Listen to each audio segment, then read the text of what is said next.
हर हर महादेव। ओम नमः शिवाय। दोस्तों, स्वागत है आपका अपने YouTube चैनल धर्म मंगल पर।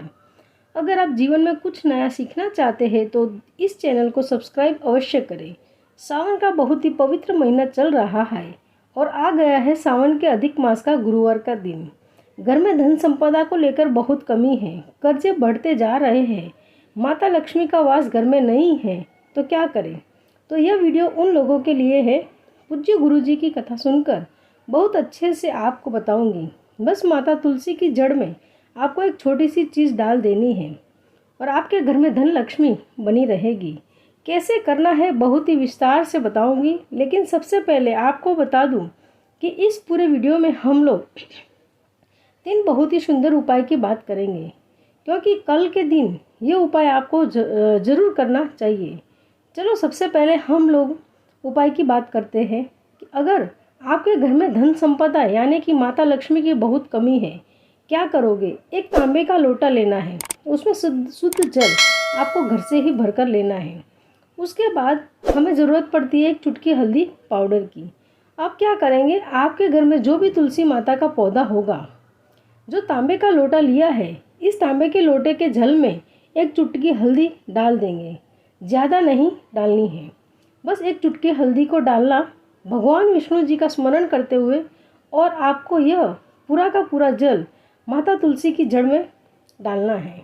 देखो, एक चीज़ का ध्यान रखना, पौधे के ऊपर नहीं डालना है, पत्तियों के ऊपर भी नहीं डालना है, इतने ऊपर से भी नहीं गिराना कि उसके छींटे आपके पैरों पर गिरे या इधर इधर उसके छींटे गिरे। आपको नीचे बैठ जाना है और तुलसी माता की जड़ में भी धीरे धीरे आपको समर्पित करते जाना है। भगवान विष्णु भगवान नारायण का स्मरण करना है। जो भी व्यक्ति गुरुवार के दिन हल्दी का जल माता तुलसी की जड़ में समर्पित करते हैं, घर में हमेशा तरक्की होती है, माता लक्ष्मी का वास घर में बना रहता है। धन की जो भी समस्या होती है वो धीरे धीरे करके खत्म हो जाती है। एक बार तो इस उपाय को ज़रूर करिएगा। गुरुवार के दिन ही करते हैं और किसी भी दिन नहीं करते, लेकिन इस उपाय को शाम को नहीं करते, सुबह के टाइम पे करना होगा। सुबह में 10 से 11 बजे के आसपास तक आप कर लेना। इस वीडियो में अब हम लोग आप अपने दूसरे उपाय की तरफ चलते हैं। दूसरा उपाय बहुत ही प्यारा है, बहुत ही सुंदर है। दूसरा उपाय यह है कि आपके कोई भी मनोकामना काफ़ी दिनों से अधूरी है तो इस उपाय को करके देखिएगा। बहुत ही प्यारा, बहुत ही सुंदर उपाय है। उपाय के लिए एक बेलपत्र लेना है, साथ ही साथ आपको एक शुद्ध जल से भरा हुआ एक तांबे का लोटा लेना है। जल आपके घर से ही लेना है और एक बेलपत्र है। इस तांबे के लोटे के अंदर मत डालना, दोनों को अलग अलग रखना है। यह सामग्री लेकर जाना होगा आपको महादेव जी के पास। सुबह जाना चाहो तो सुबह चले जाओ, शाम को जाना चाहो तो शाम को चले जाओ। अब मेरी बात ध्यान से सुनिएगा। सबको पता है कि महादेव जी का पूरा परिवार शिवलिंग पर ही विराजमान है, पता है ना आप सबको। और महादेव जी की जो बेटी जिनका नाम है माता अशोक सुंदरी, महादेव की सबसे प्रिय पुत्री है। तो आपको क्या करना है, जो एक बेलपत्र है ना, उस एक बेलपत्र को माता अशोक सुंदरी के स्थान पर समर्पित करना है। थोड़ा सा नियम समझेंगे। जो डंडी है वो रहेगी जलधारा की तरफ और जो पत्ती है वो शिवलिंग की तरफ रहेगी। और बाकी आपको जो आप एक लोटा शुद्ध जल लेकर गए हो अपने घर से, वो आपको वहीं पर, वहाँ जहाँ पर आपने बेलपत्र समर्पित किया है, वहाँ पर अशोक सुंदरी वाले स्थान पर ही श्री शिवाय नमस्तुभ्यम का स्मरण करते हुए समर्पित करना है। बिल्कुल धीरे धीरे जल को आपको समर्पित करना है ताकि उसके छींटे आपको पैरों पर न गिरे। पहला नियम ये है। दूसरा नियम क्या है, महादेव जी की चौकी पे बैठना या फिर कहीं पर भी शिवलिंग के आसपास कहीं पर भी बैठ जाना।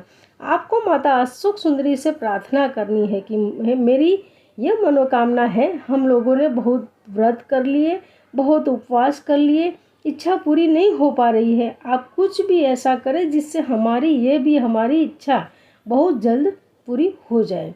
उसके बाद क्या करोगे, यही जो जल होगा उसका हल्का सा थोड़ा सा जल अपने दाहिने हाथ में लेकर अपनी नैनों पर, आँखों पर लगा लेना और अपनी जो भी मनोकामना है वो कह देना।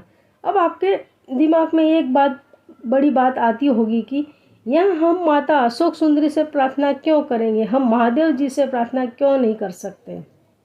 बिल्कुल सही सवाल है दोस्तों। आप सभी ने देखा होगा, मैंने अभी आपको क्या बताया कि जो माता अशोक सुंदरी है वो भगवान भोलेनाथ की कौन है, सबसे छोटी पुत्री है, सबसे प्रिय पुत्री। कि आप सभी लोगों के घर में जो छोटे छोटे बच्चे होंगे, अगर वह आपसे कुछ कहते हैं कि हमारी टॉफ़ी ले आना, हमारे लिए चॉकलेट ले आना, तो किसी पूरे घर में से किसी की बात नहीं मानोगे, किसी की बात आपके दिमाग में नहीं होगी। लेकिन वह आपके घर का छोटा बच्चा आपसे कुछ लाने के लिए कहेगा तो उसकी बात को आप नहीं भूलेंगे, ना मानेंगे। तो उस तरीके से यहाँ पर भी माता अशोक सुंदरी सबसे छोटी पुत्री है, महादेव के परिवार का सबसे छोटा सदस्य है। और जब यह कोई बात महादेव जी से कहेंगे कि पिताजी ये व्यक्ति आया हुआ था, इसने ऐसी कामना की है, मुझे कुछ नहीं सुनना है, आपको इस व्यक्ति की इच्छा पूरी करनी है, तो ऐसा ही होगा कि अपनी छोटी पुत्री की बात न माने। आप उनसे प्रार्थना करोगे कि तो आपकी हर मनोकामनाएं पूर्ण जरूर होगी। चलो तो दोस्तों, दो उपाय की तरफ बात कर लिए, आगे बढ़ते हैं इस वीडियो में हम लोग तीसरे उपाय की तरफ। तीसरा उपाय बहुत ही सुंदर और प्यारा है। आपके घर में अगर कोई व्यक्ति बहुत ज़्यादा बीमार रहता है, उसकी बीमार ठीक होने का नाम ही नहीं ले रही है, बहुत दिनों से बीमार है, तो इस उपाय को करेंगे। यह कोई उपाय नहीं है, कहीं पर आपको कुछ चढ़ाना नहीं है, कुछ भी नहीं करना है। देखो क्या करोगे, एक रुद्राक्ष, जो भी रुद्राक्ष आपके घर में रखा हुआ हो, अगर आपने कुछ करके सिद्ध करके रखा हो, रुद्राक्ष को सिद्ध कैसे करना है, देखो क्या करोगे। अगर आपको सिद्ध करना है कोई रुद्राक्ष, तो पहले सरसों के तेल में डाल दो, थोड़ी देर के लिए डाल कर रहने दो। उसके बाद उस रुद्राक्ष को उठाओ, महादेव जी के शिवलिंग के ऊपर रख दो। जो महादेव जी का शिवलिंग होता है, यहाँ बिल्कुल ऊपर बीचों बीच रखना है, और रख करके आप यहाँ पर जल चढ़ा दो, दूध चढ़ा दो, या फिर जो भी कुछ आपको सामग्री आप लेकर आए हो, सब कुछ आप चढ़ाना चाहते हो चढ़ा सकते हो। उसके बाद उस रुद्राक्ष को उठाना है, उसके बाद इस्तेमाल करना है, ये रुद्राक्ष आपका सिद्ध होगा। इस तरीके से सिद्ध करते हैं तो जो भी आपके घर में रुद्राक्ष हो वह सिद्ध हो। आप क्या करेंगे, एक रुद्राक्ष कोई भी हो, कोई दिक्कत नहीं है, चाहे वो 1 मुखी हो, 2 मुखी हो, 9 मुखी हो, ले सकते हो। घर में जो भी व्यक्ति बीमार हो, अपने दोनों हाथों में आपस में जोड़ रखना। आप क्या करेंगे, अपने दोनों हाथों के बीच में जो रुद्राक्ष है ना, वो शुद्ध रुद्राक्ष है, उसको रखेंगे। और जैसे हम लोगों को जैसे जब ठंडक लगती है, दोनों हाथों के एक दूसरे से रगड़ते हैं गर्म करने के लिए, तो ऐसे ही उसे रुद्राक्ष को क्या करेंगे, अपने पूरे हाथों पर, दोनों हाथों में रख करके गोल गोल घुमाएंगे। पूरे हाथों का मतलब है सिर्फ हथेलियों पर अच्छी तरीके से रगड़ेंगे, घुमाएंगे। यह उपाय हम 2 लोगों के लिए करेंगे, शुगर बहुत ज़्यादा है, दूसरा जिनको बीपी की प्रॉब्लम यानी कि ब्लड प्रेशर है, वह लोगों को खास करके। बाकी अगर आपको कोई भी बीमारी हो, कैसी भी बीमारी हो, तो भी आप कर सकते हैं। हफ्ते में 2 दिन करना है, हफ्ते में 2 दिन, जब भी आपकी इच्छा हो तभी आपको टाइम मिलता है। सुबह करना चाहो सुबह कर दो, दोपहर करना चाहो कि दोपहर को कर दो, रात को करना चाहो तो रात को भी कर सकते हो। कम से कम 2 से 3 मिनट तक रगड़ना है, आपको खुद नज़र आएगा प्रैक्टिकल करके। तो देखो आपको ये उपाय में फ़र्क नज़र आएगा। दोस्तों, वीडियो में दी गई जानकारी पसंद आई हो तो वीडियो को लाइक कीजिएगा, चैनल को सब्सक्राइब कीजिएगा। नमस्कार दोस्तों।